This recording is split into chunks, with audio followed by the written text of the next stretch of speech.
नमस्कार। आपका हार्दिक स्वागत है हमारे धर्म संकट चैनल पर, जहां हम आपको हरियाणा की शिक्षा नीतियों और सुधारों के बारे में ताज़ा जानकारी प्रदान आज करेंगे। काफ़ी दिनों बाद हम ये वीडियो लेके आ रहे हैं, क्योंकि बहुत ही इम्पोर्टेंट मैटर था, तो मुझे लगा कि इसको हर हालत में आज आप लोगों तक पहुंचाना ज़रूरी है। तो आज हम हरियाणा शिक्षा विभाग के हाल ही में लिए गए महत्वपूर्ण फैसले पर चर्चा करेंगे, जिसमें राज्य में चल रहे सभी अमान्य निजी स्कूलों को, जिन्हें किसी भी शिक्षा बोर्ड से मान्यता नहीं मिली है, को बंद करने का निर्णय लिया गया है। आज 1 अप्रैल से ये प्रभावी हो गया है। हमारे साथ जुड़ें जब हम इस निर्णय के पीछे के कारणों को खोजते हैं और इसके प्रभाव को समझते हैं, और हरियाणा और उसके आसपास के क्षेत्र में शिक्षा के भविष्य को देखते हुए और इसके प्रभाव को जानते हैं कि हमारे हरियाणा के शिक्षा नीति के कारण इसका क्या प्रभाव हमारे आने वाले बच्चों के ऊपर पड़ेगा। इसका आज हम विश्लेषण करेंगे। हमारे आगे आने वाली वीडियोस भी इसी विषय पर होंगी। हमारे नवीनतम वीडियो की सभी अपडेट्स के लिए हमारे चैनल धर्म संकट को सब्सक्राइब करें, इसे लाइक और शेयर भी करें, साथ में नोटिफिकेशन बेल को अवश्य दबाएं।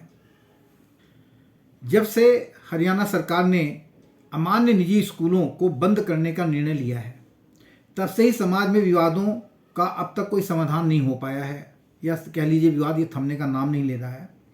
इस निर्णय के परिणाम स्वरूप हजारों शिक्षक बेरोजगार हो गए हैं। बच्चों की शिक्षा का संघर्ष भी बढ़ गया है। उन परिवारों के लिए भी स्थिति कठिन हो गई है जिनके बच्चे इन स्कूलों में पढ़ते थे। इस निर्णय ने उनके आर्थिक संकट को भी गहरा कर दिया है। इस समस्या का समाधान जल्दी से जल्दी होना चाहिए, ताकि उन्हें जल्द से जल्द राहत मिले, क्योंकि वो हमारे देश के आगे आने वाले भविष्य के निर्माता हैं। तो चलिए अब इस विषय पर विस्तार से चर्चा करते हैं। हरियाणा सरकार के शिक्षा विभाग ने 1 अप्रैल से पूरे राज्य में 282 गैर मान्यता प्राप्त निजी स्कूलों को बंद करने का आदेश जारी किया है। इस आदेश के तहत केवल गुड़गांव में 159 स्कूलों को नए सत्र से बंद करने का आदेश दिया गया है। सबसे ज़्यादा स्कूल पूरे हरियाणा में जो गैर मान्यता प्राप्त हैं, जिनको सर्वे करके निकाला गया है, वो 159 हमारे गुड़गांव में है। और उन्हें ये आदेश दिया गया है कि वो नए बच्चों की एडमिशन बिल्कुल ना लें।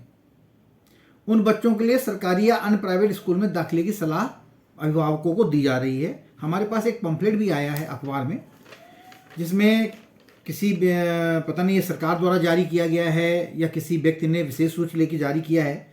इसमें लिखा है, आवश्यक सूचना जनहित में जारी। सभी अभिभावकों को सूचित किया जाता है कि हरियाणा उच्च न्यायालय के आदेश क्रमांक 184 CWP/2018 के तहत हरियाणा शिक्षा विभाग के अनुसार गैर मान्यता प्राप्त स्कूलों तथा प्ले स्कूलों को 1 अप्रैल 2024 से बंद किया जा रहा है। अतः सभी अभिभावकों को सूचित किया जा रहा है कि अपने बच्चों के भविष्य को देखते हुए इन गैर मान्यता प्राप्त स्कूलों तथा प्ले स्कूलों में दाखिला न कराएं। गैर मान्यता प्राप्त स्कूलों तथा प्ले स्कूलों में पढ़ने वाले बच्चों को भविष्य में किसी भी मान्यता प्राप्त एवं सरकारी स्कूलों में दाखिला नहीं मिल पाएगा, जिससे बच्चों का भविष्य एवं आपके पैसे और समय की बर्बादी होगी।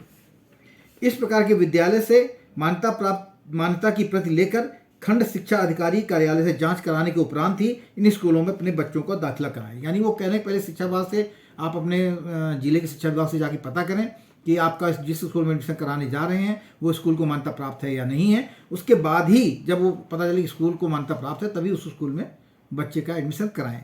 यह एक जनहित में या पंफलेट छपा के किसी ने भिजवाया है। जरूरी नहीं है सरकार का हो, कोई भी हो सकता है। इसमें इसके पीछे साइड में इन्होंने 119 स्कूलों के नाम भी इसमें दिए हैं। हमें बड़ा आश्चर्य हो रहा है कि इसमें 2-3 नाम ऐसे हैं जिन स्कूलों को हम 20, 22, 25 सालों से देखते चले आ रहे हैं। जैसे एक नाम है एसएन सिद्धेश्वर स्कूल, आरएसएस वालों का स्कूल है एसएन सिद्धेश्वर स्कूल। इसको हमारे बच्चे भी इसी स्कूल में पढ़े हैं, और इस स्कूल में पता नहीं इसकी कौन सी ब्रांच को बंद करने का लिए इसको सूचित किया गया, ये पता नहीं सकते हम। लेकिन एसएन सिद्धेश्वर स्कूल का नाम भी इसमें है। इसके अलावा एक बाल भारती पब्लिक स्कूल है, ये भी हम करीब करीब 20 साल से देखते चले आ रहे हैं। इसके अलावा संस्कार भारती पब्लिक स्कूल है, शिव पब्लिक स्कूल है, विकास कॉन्वेंट स्कूल है, आरपीएस कॉन्वेंट स्कूल दौलताबाद है, मीनाक्षी मॉडल पब्लिक स्कूल है, ग्लोबल स्कूल है, स्वामी मथुरा दास स्कूल है। ये सब जितने भी स्कूल बता रहे हैं सब गुड़गांव के हैं। 119 स्कूल हैं, बाकी तो नू में हैं या सोना में हैं, उनका नाम शायद इसमें नहीं है। कई गाँव के भी हैं, जैसे देवनगर का है, भोंडसी के गाँव कई स्कूल्स हैं, कई स्कूल शांति कुंज के हैं, वाटिका कुंज के हैं। इसके अलावा वजीराबाद के बहुत सारे स्कूल हैं, भांगरोला के हैं, बासकुसला के भी हैं, फरूख नगर के भी हैं। बहुत सारे स्कूलों के नाम है, कितना पढ़े, सुल्तानपुर वगैरह के सबके हैं। तो इतने सारे स्कूलों का एक प्रकार से 119 स्कूल तो केवल गुड़गांव के ही हैं, बाकी तो अगल बगल के जो उनके एरिया हैं वहाँ के हो सकते हैं। तो इस आदेश के तहत गुड़गांव में 159 स्कूलों को नए सत्र से बंद करने का आदेश दिया गया है और उन्हें नए बच्चों की एडमिशन की अनुमति नहीं है। उन बच्चों के लिए सरकारी या अन्य प्राइवेट स्कूल में दाखिले की सलाह दी जा रही, जो ऐसा पंपलेट में अभी हमने आपको पढ़ के दिखाया। यह आदेश हरियाणा पंजाब हाई कोर्ट के फैसले के आधार पर जारी किया गया है, जिसमें गैर मान्यता प्राप्त स्कूलों को बंद करने को कहा गया है। इससे अकेले गुड़गांव में लगभग 30,000 बच्चों का भविष्य अंधकार में दिख रहा है। मतलब जो 159 स्कूल हैं उसमें से लगभग 30,000 बच्चे ऐसे हैं जो इन स्कूलों में पढ़ रहे हैं। और पूरे हरियाणा की अगर बात करें तो इसमें कम से कम 1 लाख बच्चे इससे प्रभावित होंगे, इस आदेश से। इस आदेश के पीछे की कहानी में अगर आप जानना चाहते हो तो हम आपको बता दें। 20 साल, चलिए हम आपको 20 साल पहले ले चलते हैं। तो जब सर्व शिक्षा अभियान की शुरुआत हुई थी, कब हुई थी सर्व शिक्षा अभियान की शुरुआत? सन 2003 में, जब अटल बिहारी वाजपेयी की सरकार थी। और उस समय उन्होंने अनाउंस किया था कि भाई 14 साल से कम उम्र के जो भी बच्चे हैं उनको सरकार द्वारा मुफ्त शिक्षा दी जाएगी। इससे करोड़ों युवाओं को शिक्षा के रूप में रोजगार भी मिल गया। अब बच्चों को आर्थिक संकट से बचाया भी गया। इसी दौरान कई सामाजिक संस्थाएं भी आगे आईं सरकार की मदद करने के लिए। उन्होंने सरकारी फंड से नए स्कूल्स खोले उन बच्चों को पढ़ाने के लिए, और कुछ साल उनको मतलब एज के अनुसार उनको भर्ती किया गया। उनसे कोई सर्टिफिकेट नहीं मांगा गया पिछली पढ़ाई का कि वो कहाँ से आए हैं, क्या आए, क्योंकि ज़्यादातर इसमें माइग्रेंट बच्चे ज़्यादा थे। कुछ बच्चे ऐसे थे जो यहाँ के थे, अदर बाकी सब माइग्रेंट थे। तो माइग्रेंट वालों के पास चूँकि उनके पास बर्थ सर्टिफिकेट नहीं होता है और अन्य कागजात नहीं होते हैं, तो उनको सरकारी स्कूल में दाखिला नहीं मिला। तो इसलिए जो है ये संस्थाएं सामने आईं और इन्होंने सरकार से कहा ठीक है इन बच्चों को हम पढ़ाते हैं और इनके लिए फिर हम बर्थ सर्टिफिकेट वगैरह का इंतजाम करके इनको सरकारी स्कूल में बाद में दाखिला करा देंगे। तो इससे सरकारी स्कूलों में भी जमावड़ा आया सर्व शिक्षा अभियान के तहत, और सरकारी स्कूलों को काफ़ी मदद भी सरकार ने दी नए कमरों के निर्माण के लिए, शौचालय बनाने के लिए, जिससे ज़्यादा से ज़्यादा लड़कियों का उसमें एडमिशन मिल पाए। इस तरह की कई सारी चीज़ें हुई, लेकिन यह परियोजना यूनाइटेड नेशंस के सहयोग से थी, तो यह 2008 में बंद कर दी गई, क्योंकि यूनाइटेड नेशंस की जो फंडिंग थी 2003 से 2008 के बीच की, वो प्रोजेक्ट खत्म होने के बाद वो बंद कर दिया गया। लेकिन बहुत से लोगों ने अपने समाज के बच्चों को सामाजिक संस्थाओं में भर्ती कराया और इस तरीके से उन्हें शिक्षा का अधिकार प्राप्त हुआ। इस प्रकार सरकारी स्कूलों की दूरी को कम किया गया और ऐसे बच्चों के लिए कुछ निजी स्कूल भी उनके पास आए और उन्हें बहुत कम फीस में अपने यहाँ दाखिला दिया। इस तरह के निर्देश और उनके प्रभावों को ध्यान में रखते हुए हमें एक समर्पित दृष्टिकोण रखना चाहिए। इसके साथ ही हमें समाज में शिक्षा के महत्व को बढ़ावा देने और बच्चों के लिए उचित शिक्षा सुनिश्चित करने के लिए भी सक्रिय रूप से काम करना चाहिए। अब देखा जाए तो गैर मान्यता प्राप्त स्कूलों को बंद करने का हरियाणा शिक्षा विभाग द्वारा दिया गया आदेश समाज में कई प्रभाव डालेगा, जिन्हें हम निम्नलिखित प्रमुख बिंदुओं पर ध्यान में रखकर हम इसको विश्लेषण कर सकते हैं।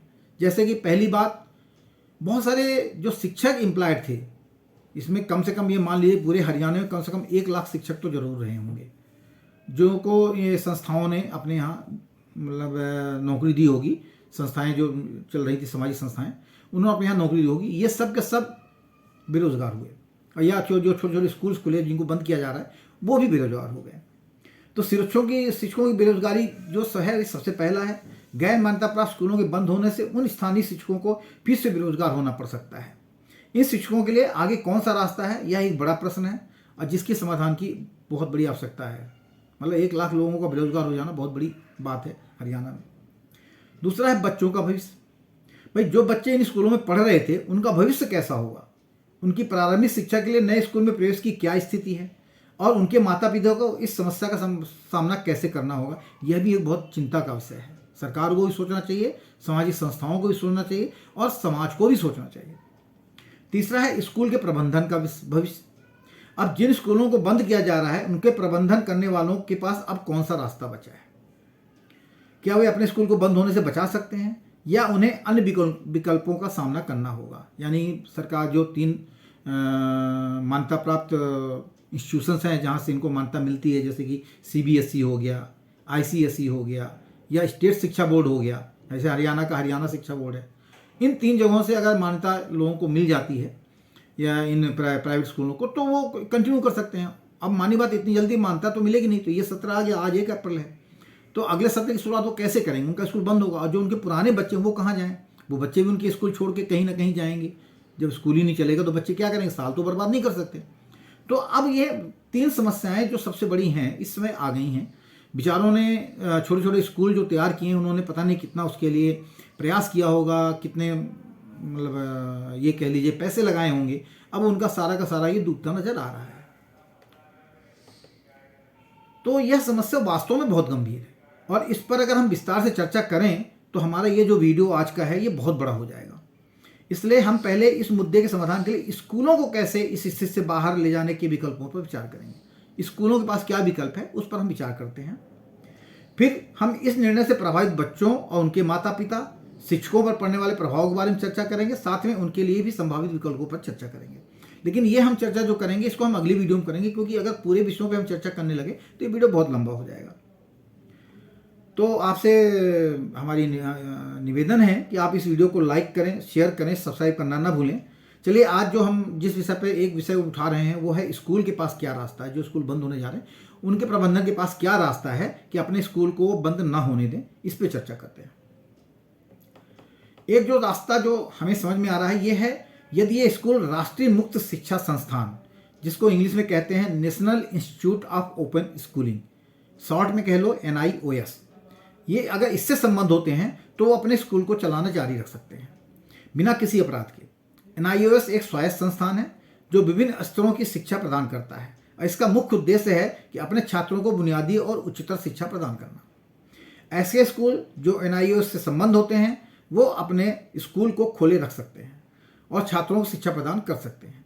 नियमों के अनुसार NIOS से संबंध विद्यालयों को शिक्षा प्रदान करने की अनुमति दी जाती है और वे सरकारी विद्यालयों के समान मान्यता प्राप्त करते हैं। इसलिए यदि ये स्कूल NIOS से संबंध होते हैं तो वे बिना किसी अपराध के अपने स्कूल की शिक्षा को जारी रख सकते हैं। तो देखा जाए तो अब इनके पास यही एक रास्ता बचा है, क्योंकि जल्दी मान्यता तो अन्य जो ऊपर के हमने 3 बताए आपको पहले कि भाई CBSE, ICSE या फिर आपका स्टेट शिक्षा बोर्ड, इनसे जल्दी मान्यता नहीं मिल पाएगी। उसके लिए बहुत इनको प्रयास करना पड़ेगा। और क्यों नहीं इन्होंने, अभी हमें आश्चर्य है कि इतने साल से ये लोग चला रहे हैं अपने अपने स्कूलों को, तो क्यों नहीं उन्होंने अभी तक मान्यता ली? हो सकता है कि भाई इनके पास कोई इंफ्रास्ट्रक्चर की कमी हो, स्टाफ की कमी हो, स्टैंडर्ड की कमी हो, कुछ भी हो सकता है। तो किसी भी कारण से सोचता है इनको ना मिला हो, तो अगर ये NIOS से जुड़ जाते हैं तो ये अपने इस विद्यालय को चालू रख सकते हैं। अब ये जो प्रभावित होने वाले स्कूल को, अपने स्कूल को अगर NIOS से जोड़ना है तो वो कैसे जुड़ें, इसके लिए अगर उनको मेरी मदद की आवश्यकता है तो वो मुझे जो ये फ़ोन नंबर नीचे आप स्क्रीन पे डिस्प्ले होता देख रहे हैं, आप इस पर फ़ोन करके मुझसे मिलें, हम आपकी इसमें मदद कर सकते हैं। तो मिलते हैं अपनी अगली वीडियो में, जिसमें हम हरियाणा सरकार के इस आदेश का बच्चों व उनके अभिभावकों पर होने वाले असर पर तथा बेरोजगार होने वाले टीचर्स पर वीडियो पे चर्चा करेंगे और साथ में इसका क्या समाधान है उस पर भी चर्चा करेंगे। धन्यवाद। जय भारत।